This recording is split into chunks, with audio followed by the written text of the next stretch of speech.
বিমানবন্দরে কোন লুকে সাকিব খান? গত 2 মাসে দেখাই যায়নি ঢাকাই ছবির পোস্টার বয় সাকিব খানকে। মাঝে মধ্যে ফেসবুকে 2-1 সত্রে স্ট্যাটাস মিললেও ছিল না কোনো কার্যক্রম।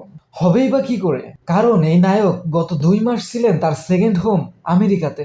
যখন দেশে ফিরলেন, চেনাই হয়ে গেল দায়। মুখ ভর্তি দাড়ি, পরনে আছেন ক্যাপ, চোখে আবার রোদ চশমা। ঠিক এমন ভাবে হযরত শাহজালাল আন্তর্জাতিক বিমানবন্দরে সেলফিতে ধরা দিলেন। আর এটি তুলেছেন চলচ্চিত্রের এক সময়ের আলোচিত সমালোচিত নায়ক আলেকজান্ডার বো।